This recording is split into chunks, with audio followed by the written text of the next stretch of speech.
This is the Texas OilField Review with host Jason Spees.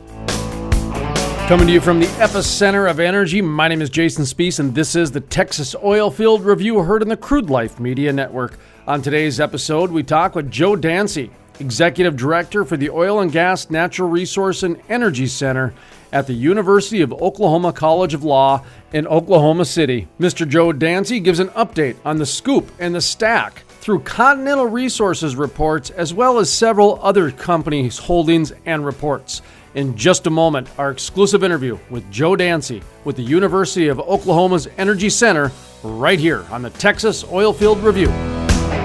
It seems everywhere I go these days, someone is telling me about the success of Hatch coaching. Listen to what professional speaker Mark J. Lindquist has to say. He is a person in this market and now in markets across the country with Hatch coaching that is revolutionizing the way people approach the business. He's reinventing the way people look at the people model. That's why he brings in hundreds of people from all over the country who are trying to figure out how to do what he's doing in their market. For more information, call 701-212-1572 or visit coachingwithhatch.com. That's coachingwithhatch.com.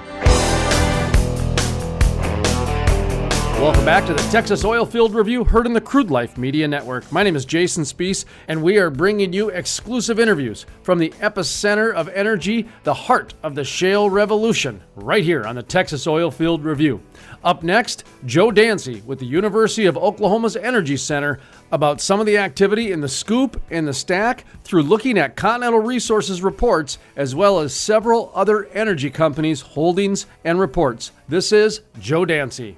When you have a play, you estimate, going forward what your initial production rate's going to be. You know what your wells are going to cost to drill, so you can actually determine, what your returns are. And they said the scoop is coming in as expected for Continental as well as other players, which is real positive. Apparently, the stack play, it's becoming more expensive.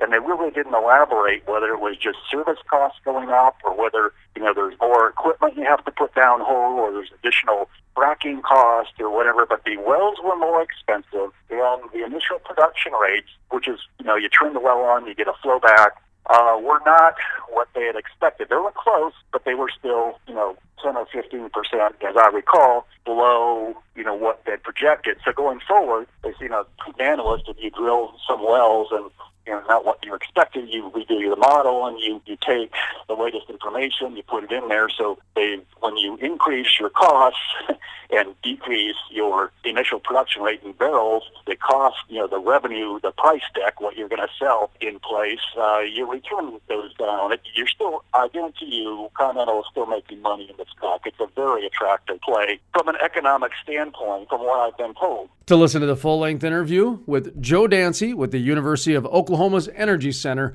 or to listen to other energy features, visit thecrudelife.com. That's thecrudelife.com. The Texas Oilfield Review is also on social media. Check out our entire social media network at thecrudelife.com. I know we've mentioned it once before, but the Texas Oilfield Review is part of the Crude Life Media Network. And I thank you very much for joining us here today. My name is Jason Spees, and from the staff at the Texas Oilfield Review, we're asking you to be happy, be safe, and keep it turning to the right.